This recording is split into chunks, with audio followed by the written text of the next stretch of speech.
और जयपुर से खबर है, आयकर विभाग की छापेमारी को लेकर जो नया अपडेट है वो आप जान लीजिए। जेकेजे ज्वेलर्स समूह के मानसरोवर शोरूम पर अभी भी छापेमारी जारी है। चौथे दिन भी मौके पर मौजूद है बड़ी संख्या में आयकर अधिकारी। जेकेजे ज्वेलर्स समूह के संचालक भाइयों के आवास पर आज भी विभागीय अधिकारियों की सक्रियता बढ़ी है। श्री राम मार्ग श्यामनगर सोडाला में है 3 भाइयों के एक साथ भव्य आवास। अब तक जेकेजे ज्वेलर्स समूह के हो चुका है करीब 300 करोड़ के अघोषित कारोबार का खुलासा। जोशी समूह के छापेमारी में भी 10 करोड़ के अघोषित कारोबार का खुलासा हो चुका है।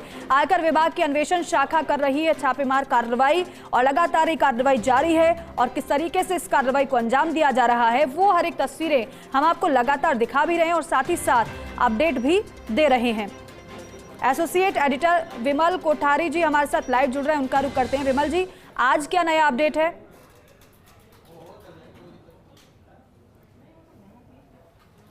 देखिए दीपिका जी, जो अपडेट है वो यही है कि इसमें जो अब तक जो केस जब्त हुआ है वो केस की राशि लगातार बढ़ती चली जा रही है। इसके अलावा 45 करोड़ रुपए के आसपास की ज्वेलरी भी आयकर अधिकारियों ने पकड़ी है। इस ज्वेलरी का भी बुक्स ऑफ अकाउंट्स के साथ में सत्यापन किया जाएगा। इसके अलावा 100 किलो सोना इनके जो स्टॉक वेरिफिकेशन हुआ था उस स्टॉक वेरिफिकेशन में एक्सेस पाया गया था, अर्थात इस 100 किलो सोने की ज्वेलरी और इससे संबंधित चीज़ों का लेखा पुस्तिकाओं में इंदराज नहीं था।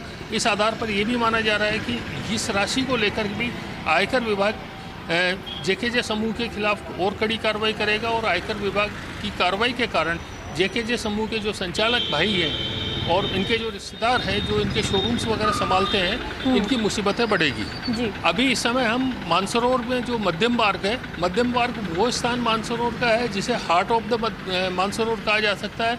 मेरे पीछे की साइड में दर्शक देख सकते हैं कि अभी जो ये शोरूम जो इसका है जेके ज्वेलर्स का, ये जेके ज्वेलर्स का शोरूम आधा खुला हुआ है आधा बंद है। लेकिन इसका कारण यही है कि इस शोरूम में पीछे की साइड में अधिकारी बैठे हुए हैं, वो जांच कर रहे हैं। अभी एक गाड़ी आई है जिसमें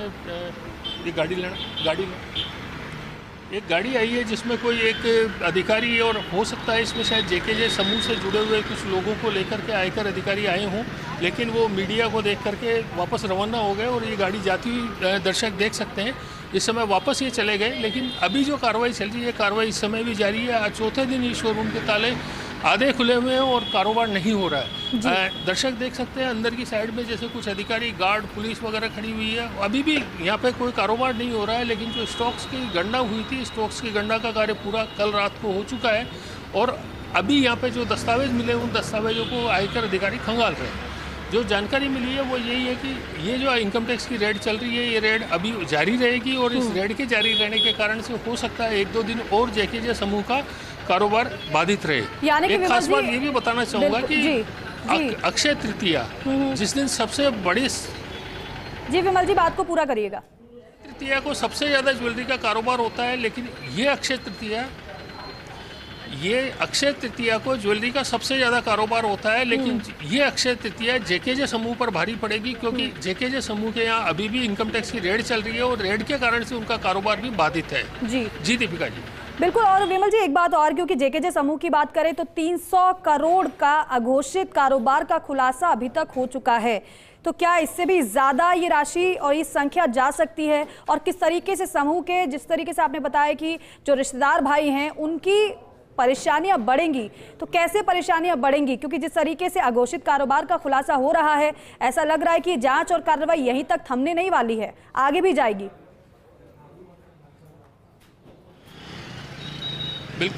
बिल्कुल सही कहा आपने, जांच और कार्रवाई अभी थमने वाली नहीं है। इसका कारण ये है कि भारत के अंदर कोई भी सोना बिना दस्तावेज के आदमी अपने पास रख नहीं सकता।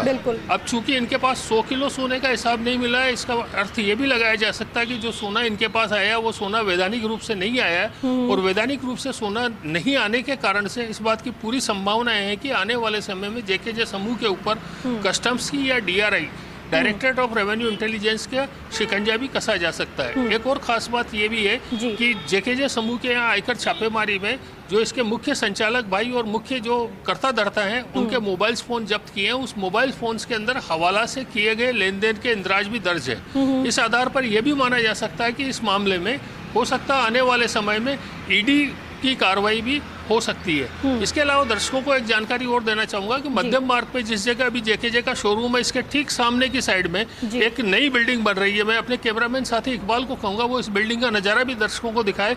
ये जो बिल्डिंग बन रही है, ये बिल्डिंग एक भव्य बिल्डिंग बन रही है और उस बिल्डिंग का काम होते हुए करीब 3 साल के आसपास हो गया।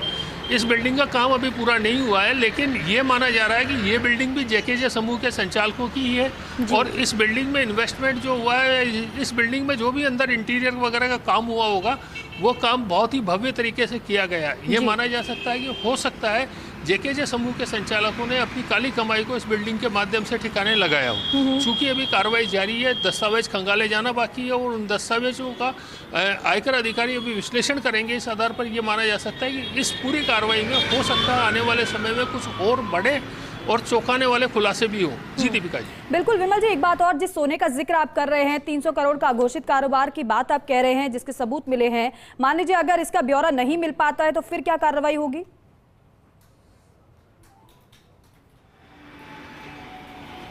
देखिए, इनकम टैक्स कानून में स्पष्ट प्रावधान है।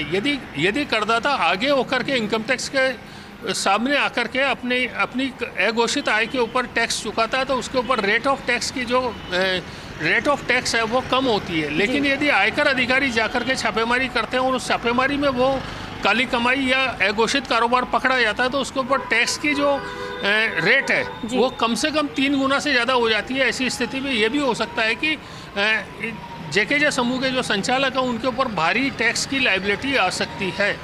लेकिन इस टैक्स की लायबिलिटी को कंफर्म करने के लिए और इस टैक्स की लायबिलिटी से बचने के लिए इस बात की आशंका से भी इनकार नहीं किया जा सकता कि आयकर कानून में जो प्रोविजंस है जिसमें करदाता अपील्स कर सकता है, ITAT अर्थात आयकर अपीलीय अधिकरण में अपनी याचिका दायर कर सकता है, हाई कोर्ट और सुप्रीम कोर्ट का रुख कर सकता है। तो हो सकता है जो जेकेजे समूह के संचालक हैं वे संचालक कानूनी दावपेच में उलझे और कानूनी लड़ाई को आगे बढ़ाएं। जी, यानी कि आप ये कह रहे हैं कि जेकेजे समूह के पास कार्रवाई से बचने का विकल्प अभी है कोर्ट का?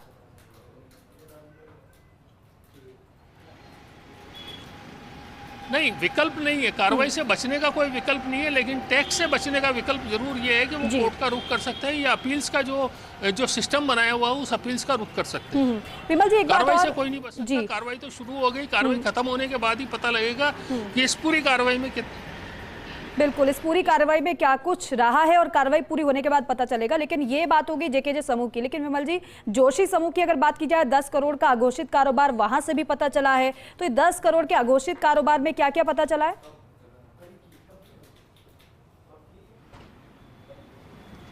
देखिए, 10 करोड़ का जो अघोषित कारोबार जो आयकर अधिकारियों ने अभी तक उजागर किया है, उस पूरे मामले में अभी तक जोशी समूह के ने जो अजमेर रोड के ऊपर उमा आंगन के नाम से जो बिल्डिंग बनाई थी, उस बिल्डिंग के अंदर जो फ्लैट्स बेचे गए थे, उन फ्लैट्स की रजिस्ट्री DLC रेटों पर की थी। लेकिन जिस रेट में माल बेचा गया था उसका जो डिफरेंस था वो डिफरेंस कैश में लिया था।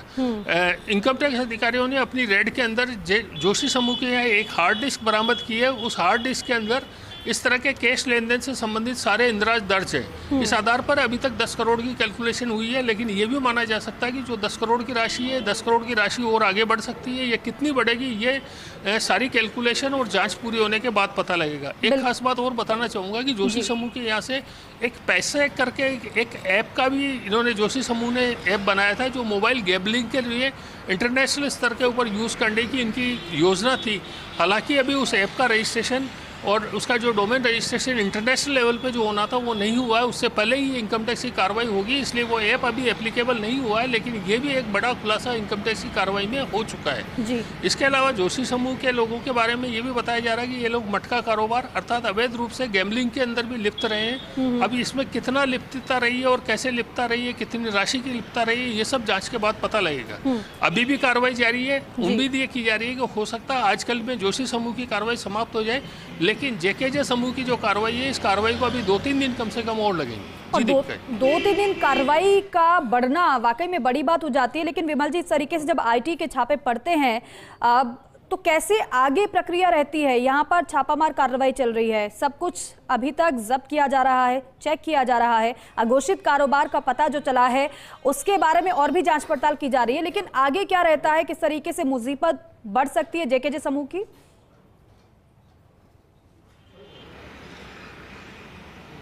देखिए, आगे की कार्रवाई का जो बात करें तो आगे की कार्रवाई आयकर कानून में सेट प्रक्रिया है। कानून में ही लिखा हुआ है कि जो छापेमारी होती है, छापेमारी के अंदर जो भी चीज़ें अघोषित रूप से मिलती है, उन अघोषित चीज़ों को लेकर के आयकर दाता से सवाल किए जाते हैं कि भाई ये जो चीज़ें हैं इनके ऊपर टैक्स की जो लायबिलिटी बनती है, उसके टैक्स की लायबिलिटी का आपने कितना निर्वहन किया।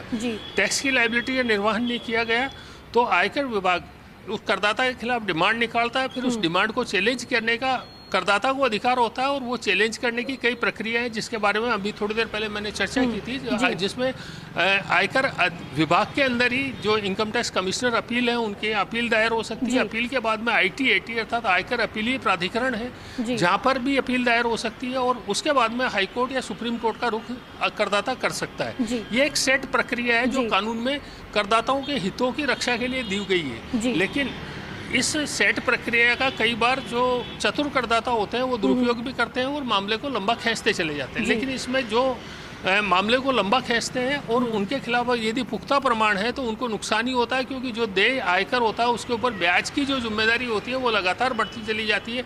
जब तक आपने ब्याज जमा नहीं कराया जब तक आपने टैक्स जमा नहीं कराया जब तक आपको ब्याज देना पड़ेगा। ये एक सेट प्रक्रिया है। इस सेट प्रक्रिया के आधार के ऊपर आगे कार्रवाई चली जाती है। अभी जो हमें ताज़ा सूचना मिली है उसमें ताज़ा सूचना में ये भी पता लगा है कि जी बिल्कुल बात पूरी करेगा विमल जी, क्या पता चला है?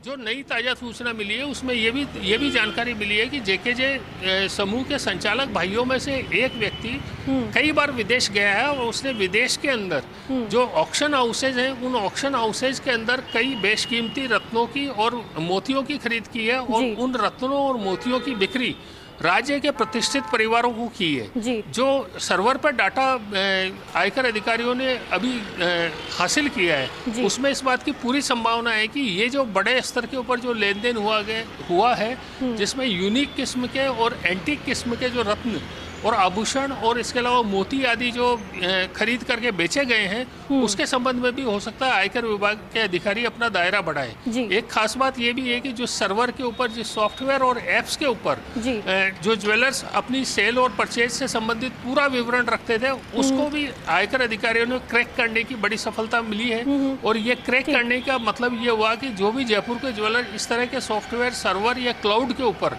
अपनी सेल बिक्री के संबंधित आंकड़ों को रखते हैं वो सभी आंकड़े अब आयकर विभाग की पकड़ से दूर नहीं होंगे। जांच का दायरा बढ़ गया है और आप जिस तरीके से बता रहे हैं कि अभी 1-2 दिन और लगेगा इस कार्रवाई को पूरा होने में। बहरहाल बहुत शुक्रिया आपका अपडेट के लिए, जानकारी के लिए।